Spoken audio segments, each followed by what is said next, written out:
इनसे ये है कि इंसान की जन्म और मृत्यु छह शरीर आते हैं क्या? हाँ जी, आप बोलिए। क्या किसी भी गुरु से नाम दीक्षा लेने से जन्म मरण का नाश हो सकता है? इन्होंने प्रश्न किया कि क्या किसी भी गुरु से नाम उपदेश लेने पर जन्म मरण का चक्कर जो है वो खत्म हो सकता है? हाँ, इन्होंने पहले भी यहाँ प्रश्न किया, बहुत बढ़िया प्रश्न किया। क्या मतलब किसी भी गुरु में शरण में जाने से मोक्ष प्राप्त हो सकता है? ऐसा नहीं है। इसका पहला भी उत्तर बता दिया गया कि केवल पूर्ण संत की हमने सबसे पहले पहचान कर ली है। ऐसे नहीं किसी भी के पास जाने से हमारा, किसी को भी गुरु बना लिया तो हमारा मोक्ष होगा, ऐसा कभी नहीं हो सकता। क्योंकि हमारे शास्त्रों में यही बताया है कि केवल तत्वदर्शी संत की शरण में जाने के लिए गीता ने कहा है। उसकी पहचान आपको पहले बता दिया, जैसे गुरुमुख जी ने बताई है, बहुत बढ़िया तरीके ने गुरुमुख जी ने ये बताया है कि पूर्ण संत की पहचान बहुत बढ़िया बताई है। ऐसा पूर्ण संत अगर मिल जाए तो फिर मोक्ष उस मर्यादा में रह के मोक्ष निश्चित है। अन्य किसी गुरु से मोक्ष नहीं होगा, केवल तत्वदर्शी संत से हो सकता है। ठीक है, नेक्स्ट क्वेश्चन। हाँ जी, आप बोलिए। मेरा प्रश्न इनसे ये है कि इंसान की जन्म और मृत्यु क्यों होती है? इनका क्वेश्चन बहुत ही अच्छा है कि हमारी जन्म और मृत्यु क्यों होती है। हाँ जी, आप बताएं। हमारी जन्म और मृत्यु इसलिए होती है क्योंकि हम जहाँ रह रहे हैं ये 21 ब्रह्मांड काल लोक का है और हम पहले सतलोक में रहते थे, जो कि पहले हमने कभी सुना भी नहीं। ये भी हमें अब संत रामपाल जी महाराज जी के ज्ञान से ही पता चला है, क्योंकि वही अब तत्वदर्शी संत है। तो उन्होंने बताया कि पहले हम सतलोक में रहते थे, वहाँ पे ज्योति निरंजन काल जो कि मतलब कि दुर्गा का पति है, और इसको श्राप लगा हुआ है। कबीर परमेश्वर भगवान की तरफ से इसे श्राप लगा है। इसकी कुछ गलतियाँ हुई थी वहाँ पे, जिसके कारण इसे श्राप लगा है कि ये श्राप लगा हुआ है कि 1 लाख मनुष्य जीवधारी रोज ये खाएगा और 1.25 लाख को पैदा करेगा, उत्पन्न करेगा, यानी कि तो ये श्राप लगा हुआ है। इस कारणवश इन्होंने हमें यहाँ पे फंसा के रखा हुआ है। इस अपने काल लोक के चक्कर में हम फंसे हुए हैं, इसलिए हम जन्म रहे हैं और मर रहे हैं। जब हम पूर्ण संत को मतलब खोज लेंगे, जिसके पास जाके हम सदग्रंथों के आधार पे जो भक्ति देंगे, भक्ति साधना करके फिर हम मोक्ष को प्राप्त कर सकते हैं। तभी हमारा जब मोक्ष प्राप्त हो जाएगा हमें, तब हमारा जन्म मरण का रोग जो है समाप्त हो जाएगा, और वो तत्वदर्शी संत की शरण में ही जाने से होगा। आज के टाइम में इस पृथ्वी पे पूर्ण संत तत्वदर्शी संत रामपाल जी महाराज, उन्हीं से नाम दीक्षा लेने से जन्म मरण का, मृत्यु का जो है वो समाप्त होगा चक्कर हमारा। तो यहाँ एक ऐसे प्रश्न का आज हमें उत्तर मिला है जिसके बारे में हमें पहले किसी ने भी कुछ नहीं बताया था। और अगला प्रश्न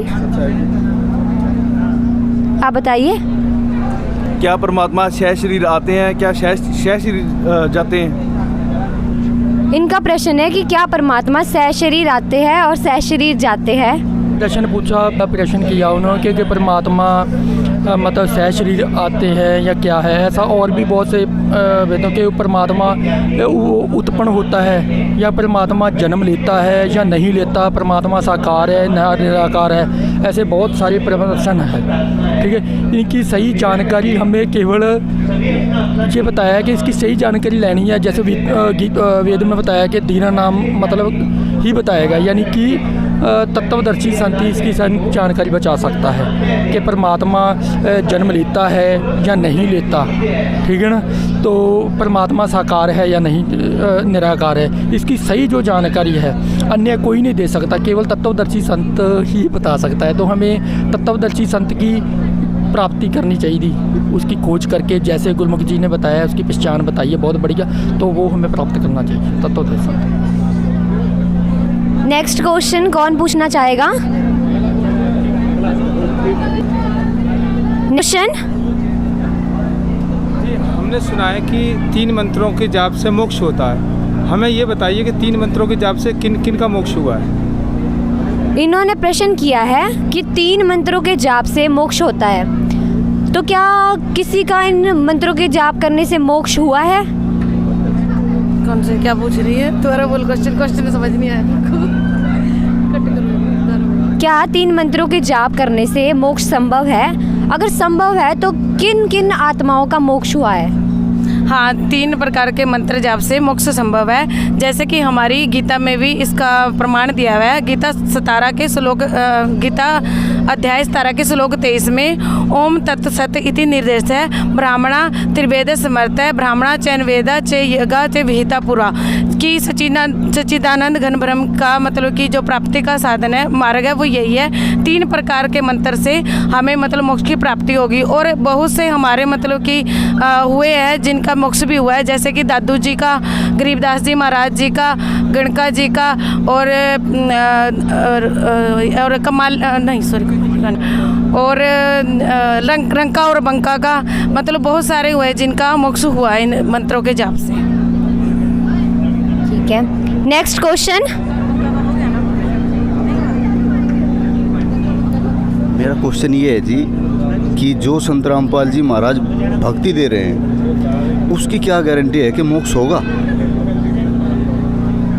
इनका प्रश्न है कि संत रामपाल जी महाराज जी जो भक्ति दे रहे हैं उसकी क्या गारंटी है कि उन मंत्रों से हमारा मोक्ष संभव है?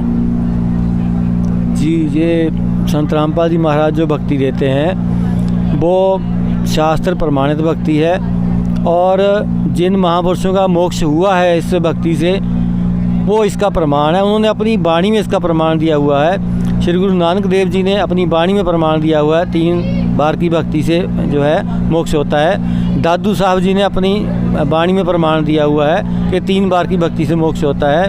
मलूकदास जी ने प्रमाण दिया हुआ है कि 3 बार की भक्ति से मोक्ष होता है।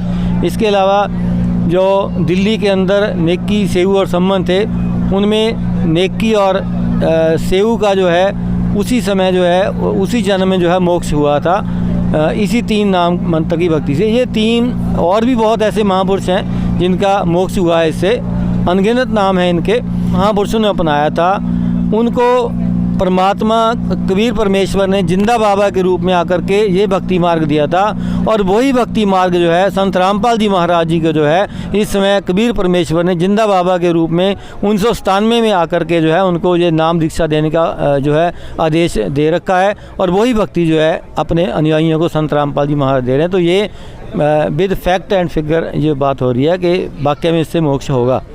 तो संत रामपाल जी महाराज के जो अनुयायी है वो पूरी गारंटी दे रहे हैं कि जो संत रामपाल जी महाराज दीक्षा देते हैं उससे मोक्ष संभव है। अगला प्रश्न जी, आप बोलिए। हमारा क्वेश्चन है भक्ति, नाम सुमिरन और भक्ति में मर्यादा क्यों जरूरी है? इनका प्रश्न है कि भक्ति में मर्यादा क्यों ज़रूरी है? मर्यादा इस वास्ते ਜ਼ਰੂਰੀ है कि ਜਦੋਂ कोई डॉक्टर ਕੋਲੇ दवाई भी लैन ਜਾਂਦਾ ਬਿਮਾਰ ਬੰਦਾ ਉਹਨੂੰ ਉਹ ਕਹਿੰਦਾ ਵੀ ਆਹ ਪਰਹੇਜ਼ ਰੱਖਣਾ ਹੈ।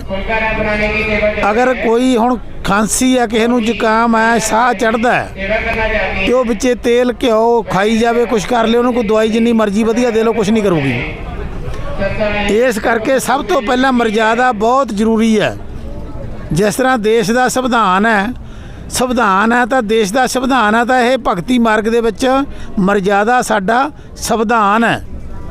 मर्यादा तो बिना कुछ भी नहीं। पहला नंबर सत्संग, पूर्ण संत, पूर्ण परमात्मा ते नाल ओहदे फिर मर्यादा कम कर दी है। सारा कम जिस तरह 5 जग रला के सब को करके पूर्ण मर्यादा तो बिना कदे कोई सोचा भी नहीं जा सकता कि पूर्ण मुक्ति हो सके।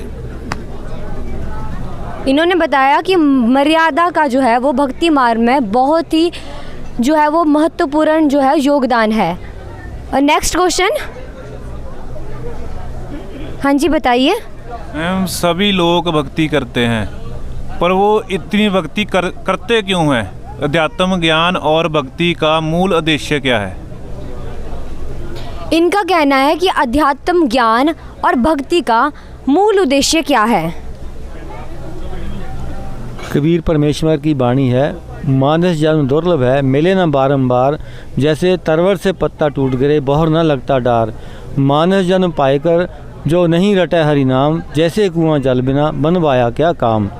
तो मानस जन्म प्राप्त करके अगर किसी ने भक्ति नहीं करी, पर हरि का नाम नहीं जपा, तो ये व्यर्थ हो जाता है। भगवत गीता के अंदर ये 7वें अध्याय के 29वें मंत्र में बताया हुआ है कि इंसान का जो जन्म है वो तभी सफल होता है जब वो बुढ़ापे और मृत्यु के रोग के नाश के लिए जो है भक्ति करेगा, तभी वो सफल होता है। तो ये प्रमाणित है कि इंसान का जन्म जो है उसमें भक्ति करनी आवश्यक है, ताकि जन्म और मृत्यु का जो रोग है उसका विनाश हो सके और हमारा मोक्ष हो सके। अगला प्रश्न। हाँ जी बोलिए। ये जो अयोध्या में राम मंदिर बना है जिसकी लोग पूजा कर रहे हैं, क्या इससे मुक्ति संभव है? इन्होंने प्रश्न किया है अयोध्या में जो विशाल मंदिर बना है उसमें जाने से क्या मोक्ष हो सकता है? ਕਿਸੇ ਵੀ ਧਾਰਮਿਕ ਸਥਾਨ ਤੇ ਜਾਣ ਦੇ ਨਾਲ ਮੋਕਸ਼ ਨਹੀਂ ਹੋ ਸਕਦਾ।